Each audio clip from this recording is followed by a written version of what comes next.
হুম, হ্যাঁ। আমি এই মুহূর্তে যার পাশে বসে আছি, আমি অনেক আগে টেলিভিশন খুললেই তার নাটক দেখতাম এবং ভাই ব্রাদারের যে নাটকগুলো দেখতাম। এখনকার সময় ভাই ব্রাদার থেকে বের হয়ে নতুন নতুন কাজও করছে, ভালো ভালো কাজ, অমির কাজ করছে, বিভিন্ন ডিরেক্টরের কাজ করছে এবং আজকে যে শুটিং স্পটে রয়েছে এটা অন্য একটা কাজ। কেমন আছেন এবং এখনকার সময় আপনার কী কী কাজ, মানে কেমন ব্যস্ততা?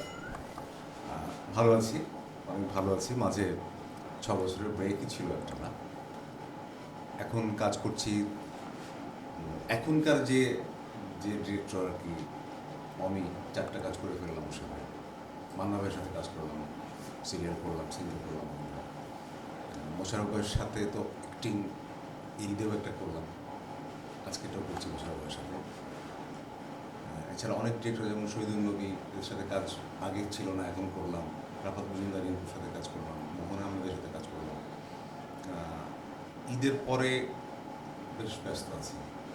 এইটা একটা ভালো লাগার বিষয় যে ঈদের পরে সাধারণত কাজ কম থাকে, 2 ঈদে প্রচুর কাজ হয়। কাজ হওয়ার পরে ফিরোজ কবি ডলারের একটা সিরিয়াল করলাম, সুগার ড্যাডি নাম ধরে অভিনয় করলাম।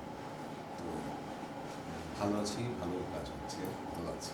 আপনি কয়েকটা প্রজন্মের ডিরেক্টরকে দেখেছেন, কাজ করেছেন, ওই সময়কে যদি পার্থক্য করেন এই সময়ের কাজগুলো কেমন হচ্ছে? আচ্ছা, আমি একটা ছোট্ট কথা বলবি এই প্রসঙ্গে। গত পরশু দিন আমি ফিরোজ কবি ডলারের একটা সিঙ্গেল নাটক করছিলাম, বিস্ফোরণ। ওখানে আমার একটা নেগেটিভ রোল, মাছের আড়তদার। তো এমনি একটা কলোনির মধ্যে হচ্ছে ওই কাজটা। তো একটা ফাঁকে আর কি অবসরে আমি দাঁড়াইছি, পাশ দিয়ে যাওয়ার সময় দুজন মানুষ বলল, ভাই ক্যারামের মতো নাটক আর হবে না।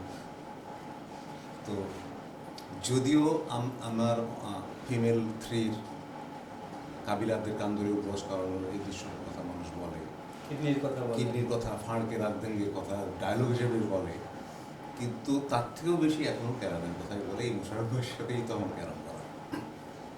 তো হ্যাঁ, কয়েকটা প্রজন্মের ডিরেক্টর দেখছি নতুন করে ফিরে এসে, নতুন নতুন নতুন যে ডিরেক্টর যাদের সাথে আমি কাজ করি, যেমন জুলিয়া। এক্ষেত্রে আমার একটা প্রত্যাশা ছিল যে নতুন কিছু প্যাটার্ন পাবো আমি।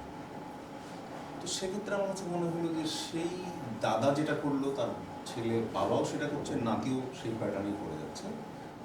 কিন্তু এটা আসলে প্যাটার্ন না। একটা স্ক্রিপ্টিং হবে, তার স্টোরি বোর্ড হবে। স্টোরি বোর্ড আমি গেলাম, তাছাড়াও তো পোস্ট প্রোডাকশন, প্রি প্রোডাকশনের অনেক কাজ থাকে, বাইরে থাকে। তো এরকম কিছু ক্ষেত্রে আমি এরকম মানে একটু খারাপ লাগা বা আরও এক্সপেকটেশনটা আরও বেশি ছিল, খারাপ লাগা ঠিক বলবো না। আবার একেবারে নতুন প্যাটার্ন যে নাই তা তো না, আছে। মানে তখন যেমন ভালো কাজ ছিল, খারাপ কাজ ছিল, তখনকার ব্যাপারটা যায়, এখনকার ব্যাপারটাও তাই। তখনও যেমন নতুনত্ব ছিল, তখন মোস্তফা সরোয়ার ফারুক কি হঠাৎ করে নতুনত্ব নিয়ে আসলেন, অমিতাভ রেজা নিয়ে আসলেন, ওদের সাথে কাজ করলাম। এখনও অমিকে দেখছি নতুনত্ব নিয়ে আসছে, বান্নাকে দেখছি নতুনত্ব নিয়ে আসছে, রুবেল আনুস তার জায়গায় ইয়ে আছে, আমার কাজ করা জায়গার মধ্যে ফিরোজ কবি ডলার নতুন চেষ্টা করছে। তো ওই প্যাটার্ন হয়তো রয়ে গেছে কিছুটা জায়গায়, কিছু কেউ কেউ ফলো করছে, কিন্তু নতুন প্যাটার্নও আছে। যে আগেকার সময় ভাই ব্রাদার সিন্ডিকেট, যেটা এখনকার সময় একটা সিন্ডিকেট চলছে, যে এই সিন্ডিকেট দুটিকে আলাদা আপনি পার্থক্য করবেন কীভাবে? আচ্ছা, ভাই ব্রাদার সিন্ডিকেট, এই ক্ষেত্রে আমার এই যে দীর্ঘ 6 বছরের ব্রেক, এখানে একটা গল্প আছে। সেটা আমি জানতামও না, আমি নাকি ভাই ব্রাদার ছাড়া কাজ করি। অথচ আমার দীর্ঘ ধারাবাহিক গোলাম সোহরাব আব্দুলের, আমার বিপরীতে তিশা, নুসরত তিশা, বা মানিক মানবিকের কাজ, বা সৌম্য নজরুলের কাজ, এদের কাজ তো আমি করতাম। তো একটা পর্যায়ে আমি শুনলাম আমি ভাই ব্রাদার ছাড়া কাজ করি না, আমি এখন কাজ করি না, এই ধরনের কথাবার্তাই করতাম।